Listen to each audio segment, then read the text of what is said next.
exposição de motivos do Paulo Guedes, ele fala que tem um rombo no Brasil e que esse rombo está na Previdência e que a Previdência está fazendo aumentar a dívida pública. Mentira! O que é que tem aumentado a dívida pública? Os mecanismos que geram dívida, principalmente a política monetária do Banco Central, que produziu a crise. O que produziu a crise no Brasil, minha gente?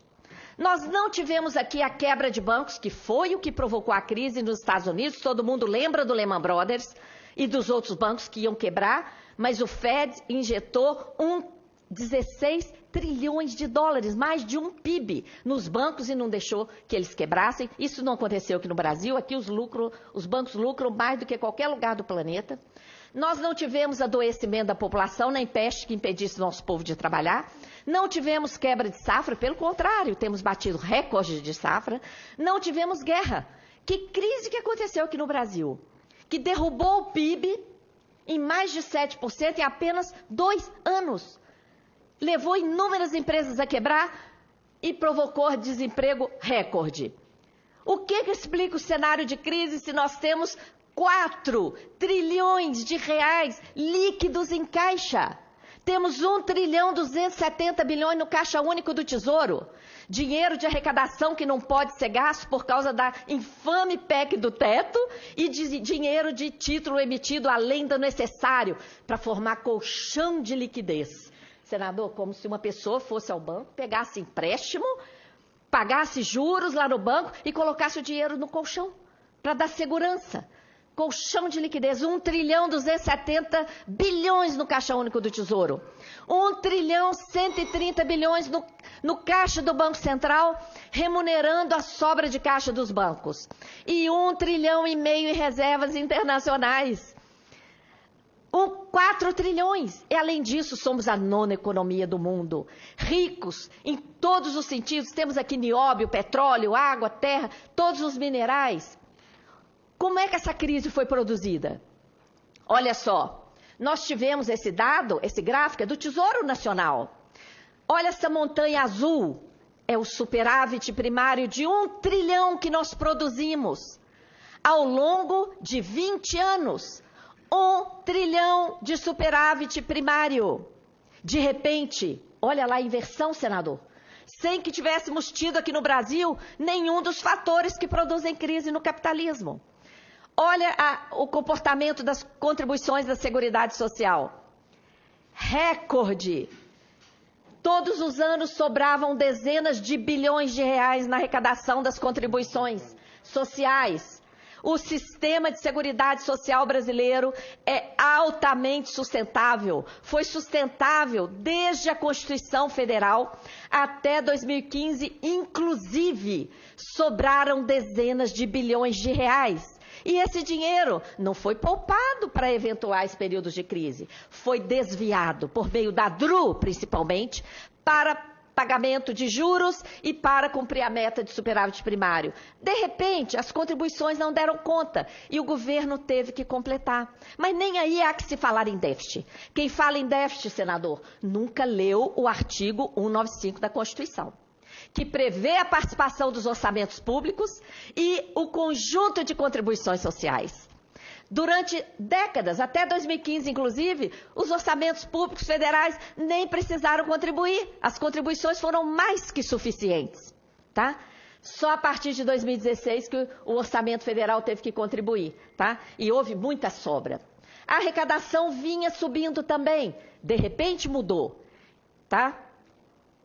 De 95 a 2015, enquanto produzíamos aquela montanha de 1 trilhão de superávit, a dívida explodiu, saiu de 86 bilhões em 95 para 4 trilhões em 2015. O que fez a dívida crescer, então? É evidente que não foram investimentos e gastos sociais, porque estávamos produzindo superávit primário. O superávit é a sobra de recursos depois de pagas todas as despesas com a manutenção de todos os poderes, executivo, legislativo, judiciário e Ministério Público, e depois de pagas todas as despesas com todos os serviços prestados à população. Sobrou 1 trilhão. E a dívida pulou de 86 bi para 4 tri. Por quê? por causa dos mecanismos que geram dívida. Olha onde está o déficit. Enquanto produzíamos superávit primário, o Banco Central produzia déficit nominal, brutal, por causa dos juros abusivos que são praticados no Brasil, os maiores do planeta, e outros mecanismos. Olha lá o déficit do Banco Central. Esse outro gráfico nós colocamos o juro para mostrar que o déficit é produzido pelos juros e não pelo gasto com a Previdência Social. Previdência não é problema, é solução. Um dos mecanismos mais escandalosos que produziram esse déficit é um mecanismo ilegal, praticado pelo Banco Central, que remunera diariamente a sobra de caixa dos bancos. Esse mecanismo, ao mesmo tempo, gerou 1 trilhão e 200 bilhões da nossa dívida interna para remunerar a sobra de caixa dos bancos. Olha que absurdo, senador. A montanha de 1 trilhão e 200 da nossa dívida são títulos que são trocados com os depósitos voluntários que os bancos fazem de sua sobra de caixa no Banco Central. O Banco Central entrega título para os bancos. À medida em que os bancos estão com os títulos, eles recebem juro diário. Esse mecanismo gerou um rombo de 754 bilhões de reais nos últimos 10 anos. Esses valores foram tirados do balanço do Banco Central e não está nem atualizado. Se atualizar, está aí o trilhão que o Guedes quer, senador. Então, senadores, um recado aqui para o ministro Guedes. Não precisa destruir a Seguridade Social. Ele quer 1 trilhão? Pare de remunerar a sobra de caixa dos bancos, tá? Que ele tem o trilhão. Mas essa operação, além de gerar dívida, além de gerar rombo, arrebentou com a economia e produziu a crise. Por quê? Produz escassez de moeda. 1 trilhão e 200 é quase 20% do PIB que está esterilizado no Banco Central. Esse dinheiro tinha que estar no caixa dos bancos, remunerando, emprestando para as indústrias que quebraram. Isso aí gera escassez de moeda. O raciocínio ao contrário fica mais fácil. Senador, o que o senhor acha que aconteceria? Senadores, o que os senhores acham que aconteceria? Isso. Se o Banco Central parasse de fazer essa gracinha para os bancos e remunerar sua sobra de caixa. O que o senhor acha se o Banco Central falasse, bancos, tomem aqui o seu trilhão. Os senhores acham que os bancos iam ficar com esse dinheiro na gaveta como o Banco Central fica? De jeito nenhum. O que os bancos iam querer fazer? Iam querer emprestar esse dinheiro. Para emprestar, o que eles teriam que fazer? Diminuir o juro. Então, juro de mercado é essa indecência aqui no Brasil, porque o Banco Central garante a remuneração de toda a sobra de caixa, diariamente, de forma cumulativa. E foi isso que provocou a quebradeira de empresa. A desculpa de que esse mecanismo é para controlar a inflação foi desmascarado em 2017. Em 2017, nós tivemos deflação. O IGP foi negativo. E se fosse verdade que essa operação é para controlar a inflação, o que o Banco Central teria que ter feito no momento de queda da inflação? Teria que ter desovado moeda. E o que aconteceu com o estoque dessas operações? Bateu recorde. Atingiu 1 trilhão 287 bilhões em outubro de 2017. Diante desse escancaramento aí da mentira, o Banco Central correu e apresentou ao Congresso o projeto de lei 9248 de 2017, um projeto de lei de um artigo só, que cria o depósito voluntário remunerado, para legalizar o depósito voluntário remunerado, que é o que já está sendo feito com essas operações. Então, minha gente, é aí que está a fabricação da crise. O déficit não está na Previdência, o déficit está no Banco Central, que produziu a crise com o juro elevadíssimo, com a remuneração da sobra de caixa dos bancos, com os indecentes prejuízos de swap cambial, que de setembro de 2014 a setembro de 2015 geraram resultados negativos de 207 bilhões. 207 bilhões teria dado para dobrar todo o orçamento anual da educação e da saúde naquele ano. Mas foram para o ralo do swap cambial. O que aconteceu nesse ano? A dívida cresceu 732 bilhões de reais em apenas 11 meses e o investimento federal foi menos de 10. Todo o crescimento da dívida foi para pagar o rombo do Banco Central. O PIB vinha crescendo desde 2005, em média 4% ao ano.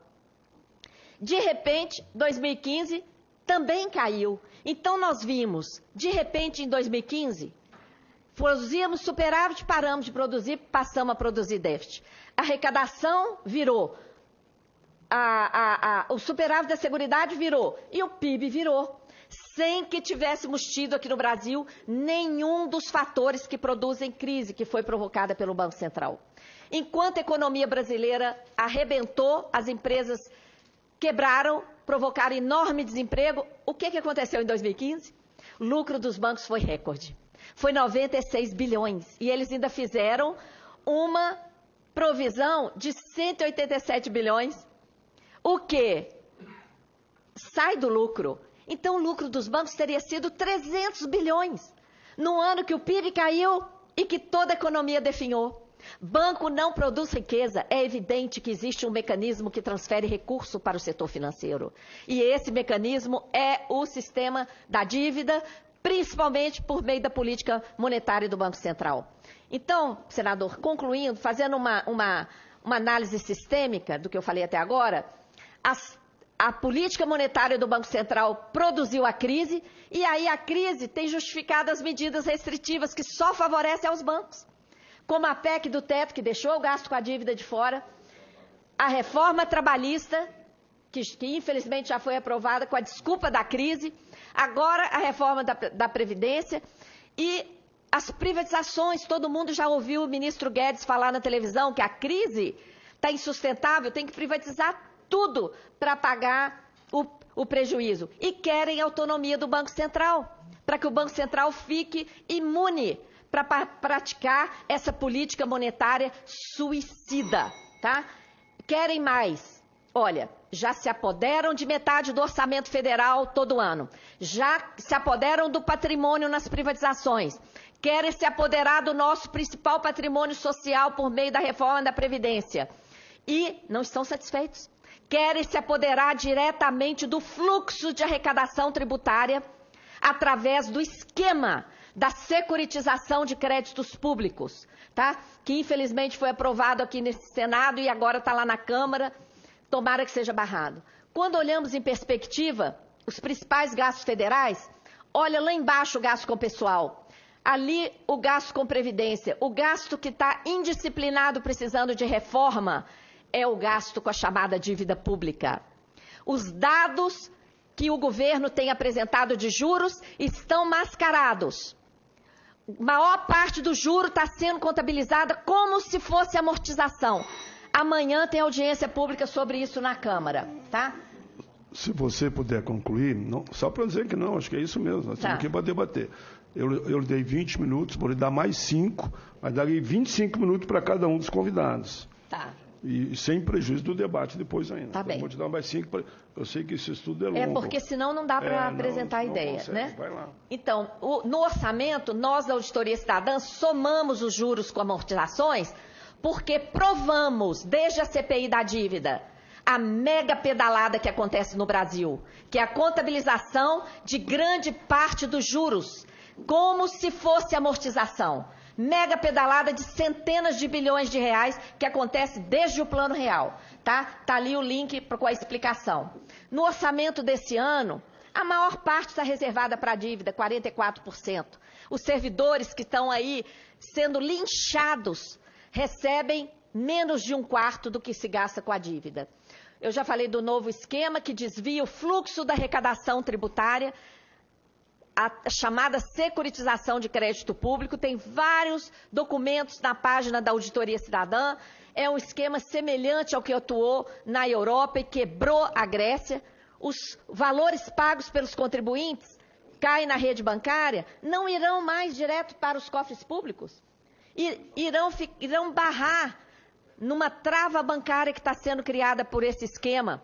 Isso tem a ver com a reforma da Previdência, que já está reservando recurso para esses tipos de desvios, que, por infâmia, cria empresa estatal. Está sendo criada estatal em cada estado, em cada município, a exemplo da PBH Ativos S.A. em Belo Horizonte, CPSEC S.A. em São Paulo, MGI Investimentos em Minas Gerais. É um esquema, tá? Então, a dívida tem sido gerada, gente, pelos mecanismos que geram dívida. pelos mecanismos de política monetária.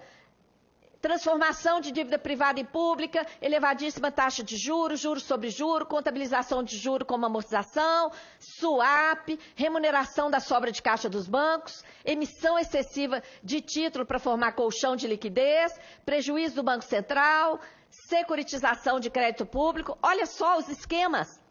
Nada disso corresponde à dívida para investimento, tá?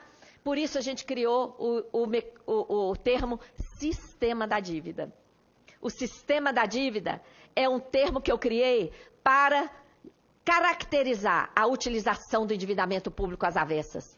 Em vez do endividamento público significar aporte de recursos ao orçamento, para que os poderes públicos possam fazer investimentos de longo prazo, o sistema da dívida funciona às avessas. É um ralo contínuo de recursos. Dívida sem contrapartida alguma. O estoque cresce, mas o dinheiro vaza para o sistema financeiro. E o maior...